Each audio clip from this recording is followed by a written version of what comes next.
Welcome to the Fantasy Football Profit Podcast, hosted by Craig Phillips and Jeff Torrey. Visit us at fantasyfootballprofit.com. And now your hosts, Craig and Jeff. Welcome everyone to the Fantasy Football Profit Podcast. I'm Craig Phillips, joined as always by Jeff Torrey. And today we're doing part 2 of our mailbag show for this week. This one's all going to be trade questions. So if you're just listening to the mailbag for the first time this week and you had a question that was start, sit, or other, go check out yesterday's episode. We got a bunch of those questions out there. Today's going to be mainly all trade questions for you. So I'm going to start us off with a bunch of questions here in a row that are all going to be about TJ Hopkinson, which is kind of funny. I don't know if anything has to do with the fact that when I posted the mailbag show on Instagram this week, I always make a post every week on Instagram, which instagram.com/fantasyfootballprofit for those of you just listening for the first time. Go check us out there. I'll post every Tuesday. I'll post a mailbag post, and you put all your questions there. We'll answer them. But this week's mailbag post, the picture was TJ Hopkinson, and then I go and get like 7 TJ Hopkinson questions this week between start, sit, and then today. So I think we had 3 Hopkinson questions yesterday on yesterday's show. I think we have like another 3 today. But everyone wants to know about TJ Hopkinson. So here we go. First one up says, do I try and get Hopkinson for cheap? So do you go try and trade Hopkinson to get Hopkinson for cheap? I have Dalton Schultz. Everyone has Schultz and Hopkinson, it feels like. I have Schultz and Gesicki, PPR. Ooh, interesting. So those guys aren't bad. I do think Hopkinson, I still would rather have Hopkinson. I would try to go trade Hopkinson, try to get Hopkinson right now. This is a good buy low to me. Hopkinson is. He hasn't been performing, and you very well, maybe honestly, a Schultz and Gesicki just alone might get him. You might just trade those two, get Hopkinson. I would do it. I want that upside in Hopkinson. I think it's there. I think he's going to be better than those guys. If you could trade both of those guys together and get Hopkinson, I'd do that right now. Yeah, I agree with you. Especially Schultz is going to be the guy that everyone's looking at because right now he looks like he's better than Hopkinson. He's been playing better than in the last few weeks. So I do like Hopkinson over the course of the year. We'll find out if that is true or not because tight end is fickle. But yeah, if you can trade just Schultz straight up, great. If he wants Schultz and Gesicki at the same time, even better. But I do think that you probably don't have to give much more than Schultz to get Hopkinson at the moment. Yep. And then the next question we kind of covered already. Dan Carrasco says, after 2 bad weeks, should I try and trade for TJ Hopkinson? Buy low candidate. Yeah. So like we're saying, yep, exactly. I think you go and do that. And then Trevor has the next question. He says, do I sit on TJ Hopkinson or use him as trade bait? He says, I picked up Dawson Knox last week, but I'm not sure if he has solidified his role yet.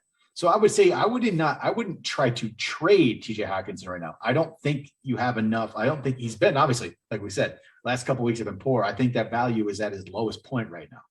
I would not try and trade him. So definitely don't trade him.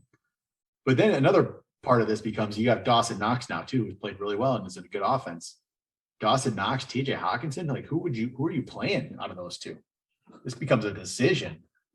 I mean, right now I'm playing Knox. Right now I'm just riding the wave of touchdowns that they've been able to get him. It's been 4 straight games that he's gotten at least 1 touchdown. Mm-hmm. It's kind of crazy at the moment. It does feel like one of those things that will slow down, but until it does, you just keep riding the train.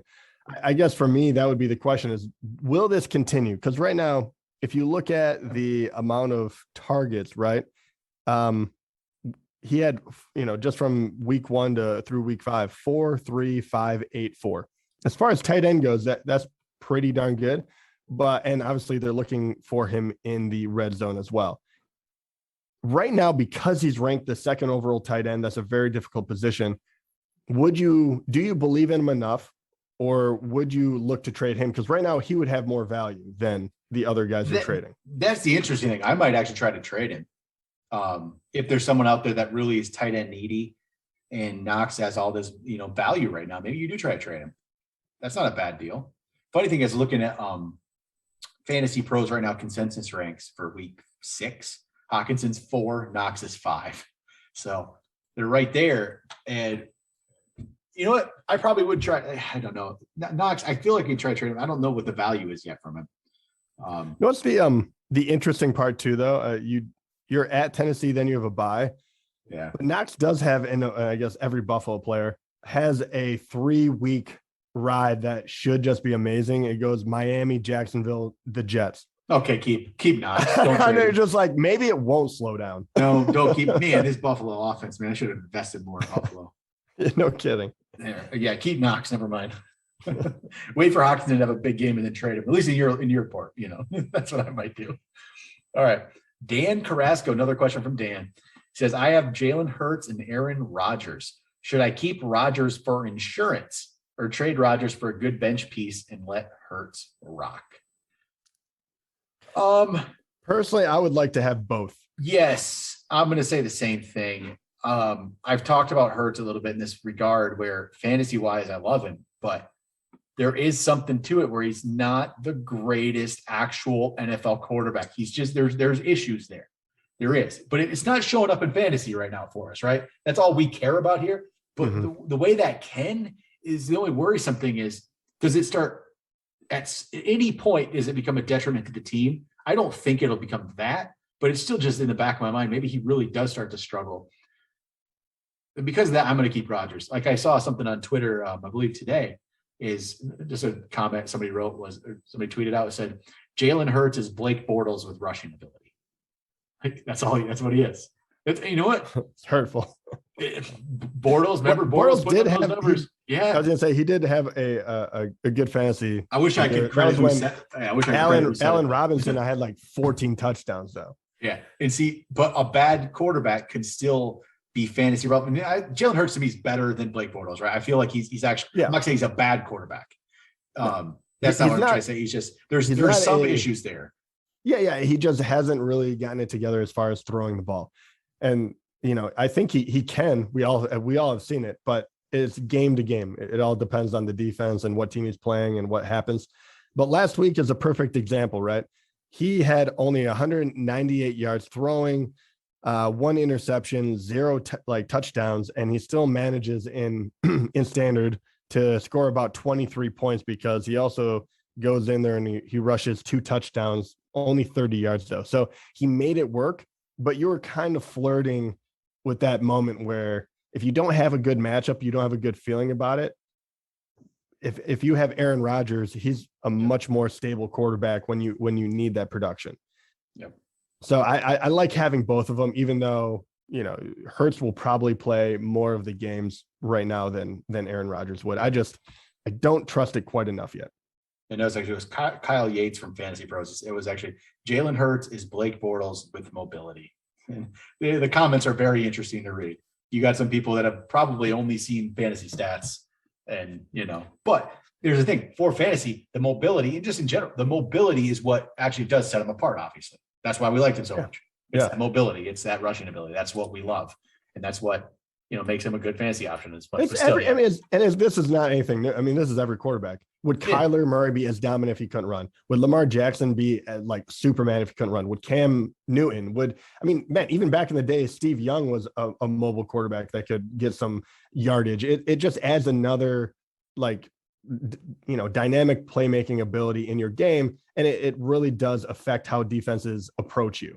I think Jalen Hurts is probably the, least skilled of all those guys I just named because he doesn't really have the passing game down yet. Mm-hmm. But he can be deadly, and right now it's killing the running back game too on that team because he's the one getting the touchdowns right now. So yeah, but I don't know. It's probably too harsh to call him Bortles, so that's a little rough. Yeah, right. That was looking for some attention right there on that tweet, but still. Hey, you got it. Right. All right. Connor asks, do I trade Robert Woods straight up for AJ Brown? Yeah, if I can get AJ Brown, I think I'll do that. Right. I know he struggled last week in his first week back, but I'm going to do that all day. Woods, and this is actually a really great question. It really, really is, because AJ Brown right now is looking like a disaster. I know I have him on one of my teams. It is mostly health and is at the detriment of Tannehill. Julio Jones is down as well. So it looks like that team cannot pass.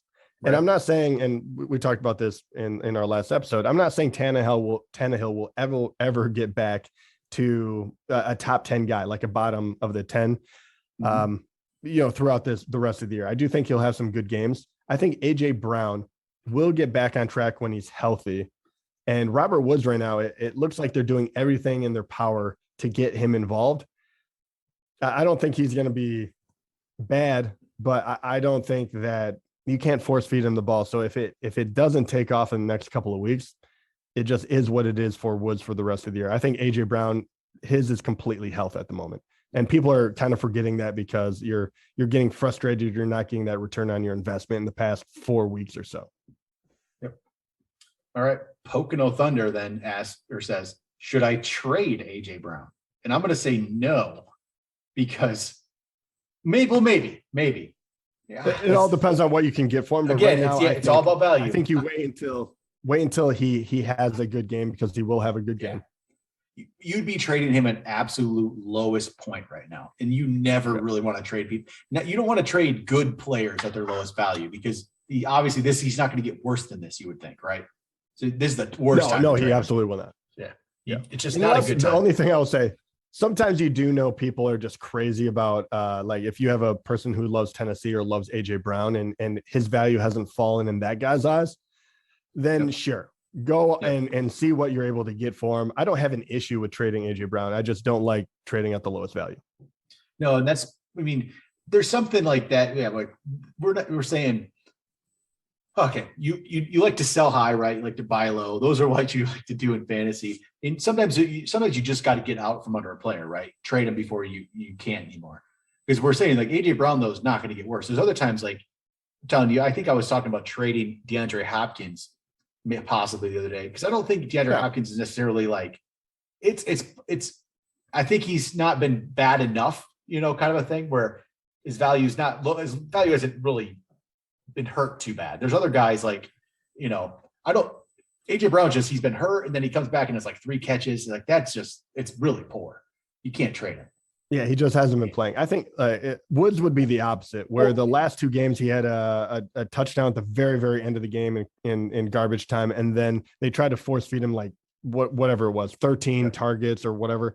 So that one, if you wanted to sell him, if you're like over it, that would be a great time to sell him, because you've seen, you get the glimpse and you're kind of like, someone will definitely throw that. And that's why you can get someone like AJ Brown for him. Yeah. It's a complete opposite. The last 2 weeks, Woods is looking like he's going up. AJ Brown, the last 3 weeks, has looked like he's, tanking, and you're jumping on that.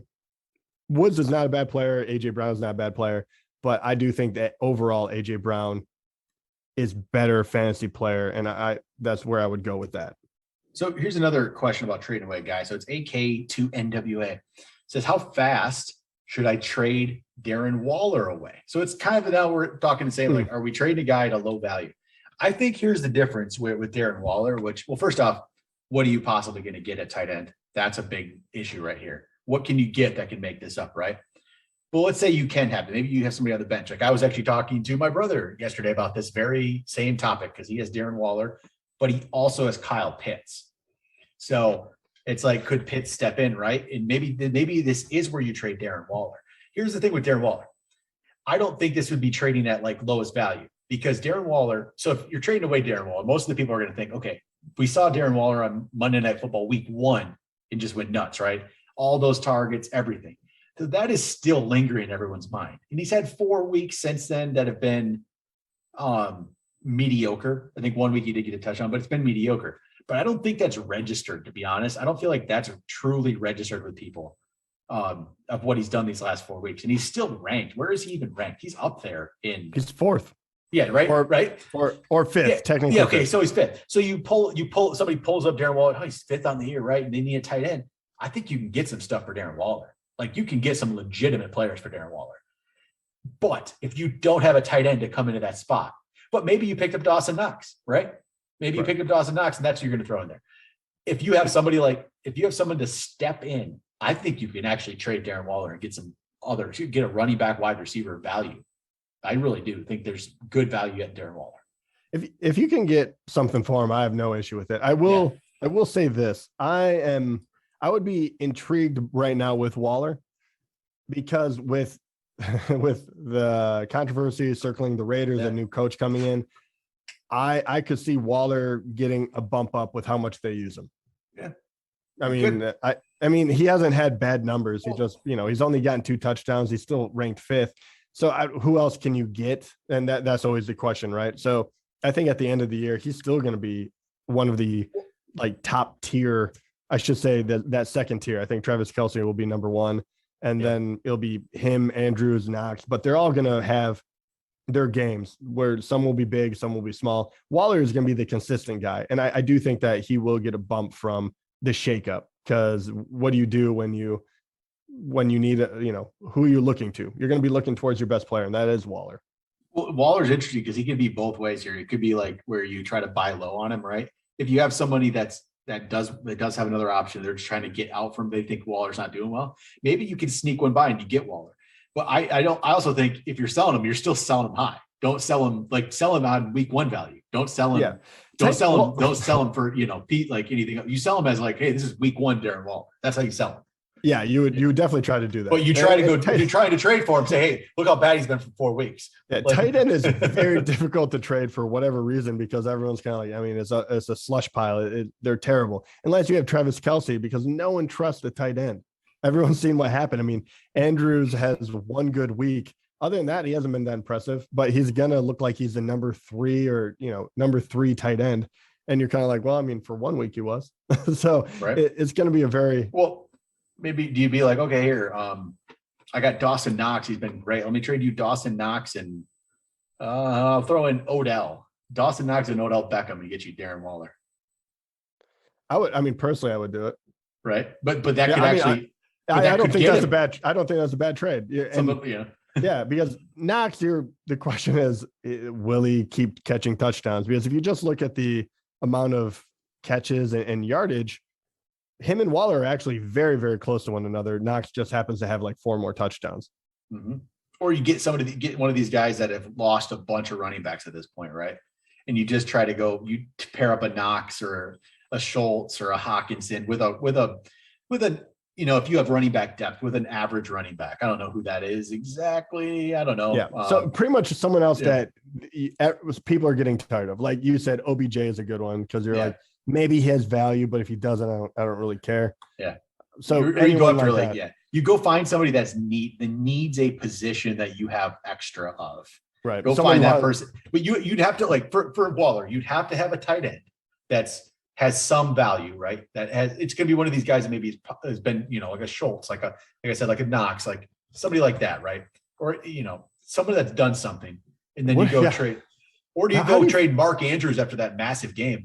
And would you rather have Waller than Andrews? I like both, but I like both. I think that Waller will be, I think he'll be overall a little more productive. Yeah. That would have to be like a straight up deal. Yeah. That crazy big game is really bolstering him. Yeah. And he will have game. I mean, he has that potential. I don't know. That's a rough one. Hey, my question on this one too is, if someone doesn't have tight end and you do have someone like Andrews, Waller, Knox, would you feel safe enough to go for one of these injured running backs at the moment? Like pair him with another mediocre, say, running back perhaps, and then go for a Montgomery, go for a Saquon, go for someone that you don't actually know what their future holds. Would you feel pretty good about that or no? I haven't heard Saquon injury news yet, like timeline, what this actually is. Well, I want Saquon. From what I saw, it's going to be probably a week or two, I would assume. It's a lower ankle injury. It's nothing crazy. Yeah. So if again, this is where you take advantage. This is where you try to go take advantage of people that have had injuries, right? And if you have the depth and you can trade like a mediocre player and get, one of those good tight ends and trade and get Saquon, just take advantage of somebody that's like on their last desperate attempt to, keep the season alive. Yeah. I do say that. I think when you have a tight end, it might be more, it might be a better deal for you to pair him up with something else. I feel like tight end low people, at least for me, it feels very difficult to say, yeah, I'm going to trade for that tight end. But if you pair it with someone else and it feels like a positive in 2 different aspects of it, all of a sudden I'm like, maybe I'm much more willing to do it, especially if you're a middling team or you're starting to lose and then you have these injuries. I'm in a situation where, man, I'm struggling and you have injuries. Delvin Cook's not playing. If someone kind of steps up and is like, I can help you right now because you can't take too many more losses if you want to make playoffs, those kind of guys will have to look at it seriously, even if they're giving away the better player in their deal. So we would be looking at that. And right now, Saquon owners probably are, taking it on the chin. So, or Montgomery owners. So either one of those, that's probably the way I would look at it. Like you're going to be trying to improve your team, and you're not just grabbing pieces that might or might not work out for you. Right. All right. A couple more questions here. Nate says, what can I get from Miles Sanders? Fed up with him as my running back too. Dude, I wish I know. Who's not fed up with that guy? I don't know what you can get from Miles Sanders right now, to be honest. I don't know who wants to trade for him. Well, honestly, the only way to do it is less about what you can get. It's more about who you can give him to. You're just looking for a team that is in desperate need of a running back. And once again, you're seeing all these people that have injuries. And right now they're probably trying to grab handcuffs and the people that are playing behind them, especially if they miss out on that. Those are the people you're going after, because no one in their right mind actually wants them, but everyone needs to put a running back in the slot. But again, this is another spot where I'd have a hard time actually trading him, because what are you possibly getting? Because I could actually see, like, would you be shocked if in like 4 weeks Miles Sanders is running for 120 yards, like in a touchdown too? No, like I could 100% see it happen. Let's be honest, we're only in a Hurts injury away from that happening, or quite possible. Yeah. So I just don't like to get in the business of just trading guys just because you're done with them, just for whatever you can get. Not at running back, not with a starting running back. Here's it. Once again, I mean, you maybe a Miles Sanders and you'd have to be another pretty. Here, I'll give you Miles Sanders and Dawson Knox. I want Darren Waller for dinner. Yeah. Or one of those injury guys. Like you could try to pair those two up and say, exactly. Is Allaire coming back? Like you start thinking of that. I don't. If you're not, you play Miles Sanders. He's one that you might actually be able to get, because just be like, hey, I'll give you. He Miles hasn't been Sanders doing all that good.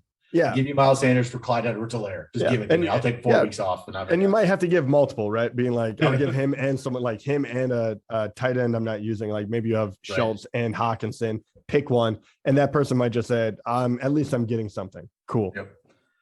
All right, final question comes from Khan. He says, who won this trade? It's a trade of Dawson Knox and Michael Thomas for Amari Cooper.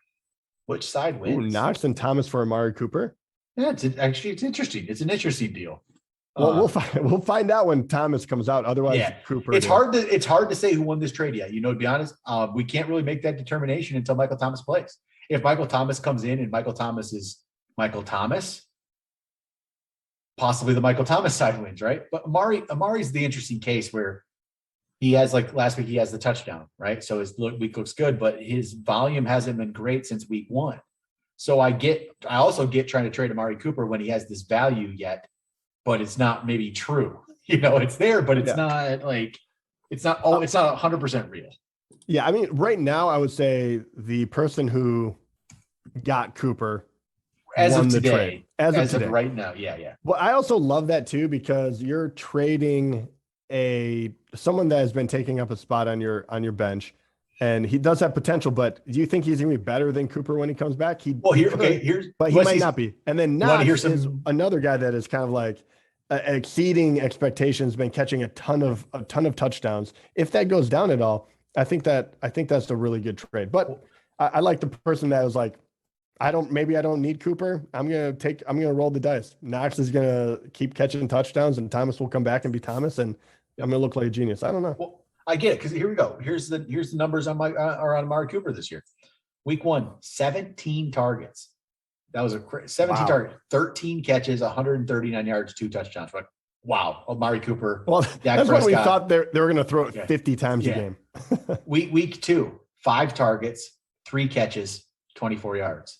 Week 3, 4 targets, 3 catches, 26 yards. Week 4, 3 targets, 3 catches, 69 yards, and a touchdown. Week 5, 6 targets, 3 catches, 60 yards, and a touchdown. He has 12 catches in the last 4 weeks after he had 13 in week 1. So, yeah. Well, I agree. But Amari Cooper's not a bad one to try to sell again off week 1 value and name value. Week 1 value and name value. In those touchdowns, the last 2 weeks, those touchdowns have boosted him up a little bit. Again, he has some fake value right now. Yeah, I mean, we say fact value, but this has been Amari Cooper's MO. Like he will be up and down as week to week. We all know this. I mean, this is why we don't really like drafting him. We talk about it ad nauseum. I'm dealing with it right now. He's on my year. team for the first time ever. Yeah. And yeah, we wish that it would be like week one, but at the same time, he's still the 14th best wide receiver because it'll be up and down. And that offense is good enough to give him consistent shots at the end zone. So that's still why I like him, even though you're absolutely right. Like those numbers don't lie, but at the end of the day, he's on a good offense that will get in the end zone. And we've seen Zeke slow down. We've seen them throw 50 times a game. So he will have games where you're just like, wow, this is amazing. Where did this come from? And if, he has 4 touchdowns, on the season already, I do still like him, but, and I think my biggest argument with that is, and Knox is a good piece to get. What is Thomas really going to be? And if it was really just waiting on injury that it was this year, but it's like lingering from last year, he had surgery, he's had beef with the Saints. And he wasn't good last year. He wasn't good when he played. And Jameis has been very up and down. That's where I'm just like, I don't know if getting Thomas for that is really the guy you want to go after. Yeah, so probably Amari Cooper wins the deal right now. Michael Thomas could change it. We'll see. He could. But all right, there we go. That's it for the mailbag part 2. So yeah, always good questions. Next week, you guys, if you want to get your questions in, go to Instagram.com/fantasyfootballprofit. Check out the mailbag post them there. You can go to youtube.com/fantasyfootballprofit, post them there. Email us fantasyfootballprofit@gmail.com, all those good places. Get all your questions in. All right, that'll do it. Talk to you guys next time.